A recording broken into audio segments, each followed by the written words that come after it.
Hi, I'm Ben Travis, Chief Executive here at Lewisham and Greenwich, and I wanted to tell you a bit around what's been happening this year, but also update you on where we are with the CQC, because today they have published their report from the inspections that took place in February and March of this year. So you'll recall they visited 7 services across both of the hospitals, and I'm really pleased to say that the inspection did go well. So we are now rated as good in 3 of the 5 domains. So you'll recall there are 5 domains in the CQC reports, and then there's a kind of a overall service rating as well. So out of the 5 domains, we are now good for caring, effective and well led, which is fantastic news. We are still requires improvement for safe and responsive though. And I think the thing from the CQC reports that comes through is that they have seen improvements in every single area that they visited. And actually our ratings have improved in over half of the areas that they inspected. So that's really, really encouraging, because we know that when we put our mind to it, we can make real improvements around the quality of the care that we're providing to our patients. So in terms of where we are, that means that over 3/4 of those domains across the whole organisation are now either good or outstanding. And actually, when you look at the whole services, over 2/3 of our services are now rated good or outstanding, which is a really tremendous improvement from where we were a couple of years ago. Overall for the organisation, our rating still requires improvement. But I think this latest inspection really demonstrates that we are on the right track now, and there's a really clear expectation that next time they come in, we will be able to achieve that kind of consistency that has eluded us, and that we will get to good. So in terms of some of the highlights in the reports, I'm absolutely delighted that critical care at QE has been rated as outstanding in terms of its leadership. And overall, critical care at QE is now good. Surgery on both hospital sites is now good, which is an absolutely tremendous achievement. Medical care, so the wards at QE have moved from requires improvement to good. And really just to confirm some of the ratings that we had in the last inspection, so urgent emergency services at Lewisham, critical care at Lewisham, maternity at both hospital sites, children and young people services at Lewisham and outpatients at QE are all still good, I'm delighted to say. And community services in Lewisham have retained their rating of outstanding. So that is, I think it's a really, really positive result. There is obviously still quite a bit of work to do. We all know that there's more that we can do. We all know we don't always get it right. And particular areas that they've called out that we need to focus on still are around medicines management, which has been a perennial challenge for us to get right.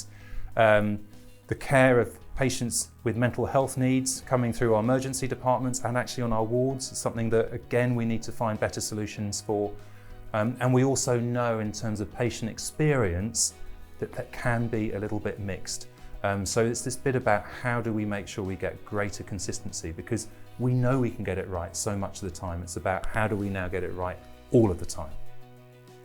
So I wanted to say a big thank you to all of you, because these results are down to your hard work.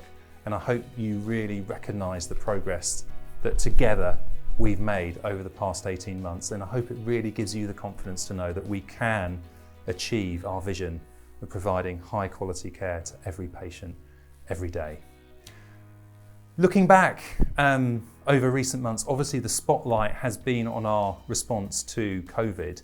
And again, I'm really proud of what we've done. So the way we rapidly expanded our critical care beds from 17 ventilated beds up to having 85 available, the way we reconfigured pretty much all of our services, particularly our emergency departments and the wards, new protocols, new ways of working, and just the incredible response where people kind of really team together and work together to just do the absolute best we could in really, really trying circumstances.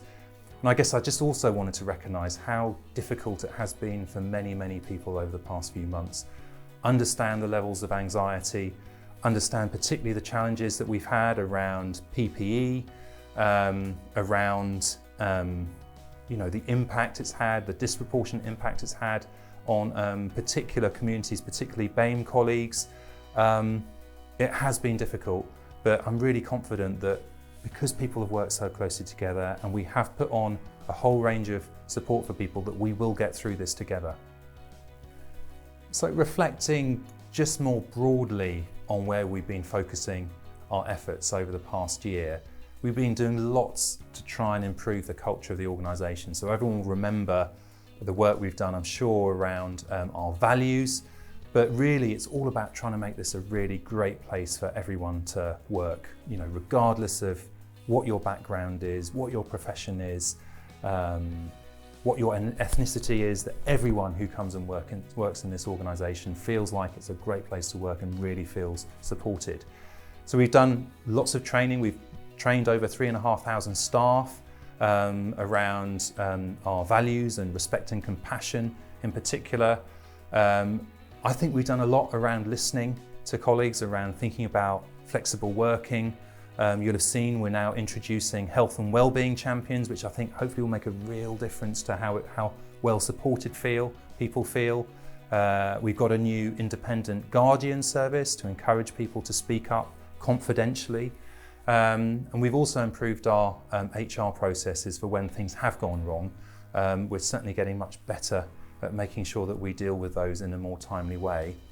We've also invested significantly in leadership posts, particularly clinical leadership posts, and the idea of having triumvirates leading services and leading the divisions, where you've got a senior doctor, a senior nurse, midwife or therapist, and a senior manager kind of teaming together to make sure we've got the right clinical leadership, but we've got multidisciplinary leadership.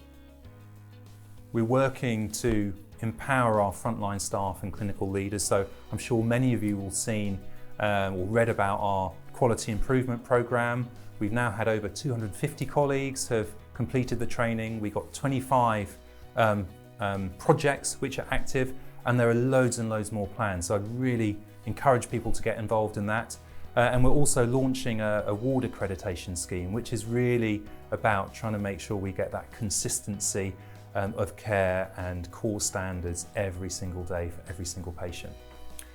There have also been improvements in pretty much all of the key areas that we're measured on. So, for example, the 4-hour target around emergency departments. We're now actually regularly in the top 3 in London in terms of our performance there. Our cancer, certainly the work we've done around our cancer pathways has meant that certainly pre-COVID, we were, pretty much hitting the cancer targets most of the time. And also in terms of our mortality rate, that is now at a level significantly below 1. So it's currently at 0.95, which again is really, really encouraging. We've also been investing in lots of different areas, so lots of investment in mobile working. That's been really helpful, obviously, in recent times, and I know we did lots of work around upgrading our digital infrastructure to be able to deal with the the new world, as it were. We've made significant improvements to our diagnostic services, including X-ray. We've modernised the labour ward in Lewisham. And we've also been introducing lots of new ways of working, so trialling same-day services, we've got same-day emergency care, we've got new partnerships with our mental health colleagues. There have been huge improvements around elective orthopaedics and planned care. And actually, if you look at some of the data coming out of our maternity services, they're actually amongst the safest in the country for a number of key measures. You'll have all been through, I was going to say the pain, but you'll have been through the processes around eye care and clinical documentation, and I think we've really started to embed that in the organisation. It's made a big difference. And actually, just since March, we've now offered over 1,200 video appointments to our patients, which just a few months ago, I think would have been unthinkable. And we've done all of this while still improving our financial position. So 2 years ago, we reported a deficit for the year of £57.5 million. This year that's just gone, that's gone down to just over £15 million. So massive reduction. And actually the plan we've got for this year is to break even, and certainly the first 2 months of the year, we're on track to deliver that. But there's obviously lots more work we need to put in to make sure that that happens. But financially, it feels like we're in a very different place, and we're actually much more sustainable than we were before. So I just wanted to say a massive thank you. You know, we've always talked about being on a journey. We're absolutely making really good progress, but I think we all know there's still quite a long way to go to really be able to deliver consistently for all of our patients. A really big thank you. I know things have been really difficult over the past few months, and I just really hope that you share my pride in what we've all achieved together.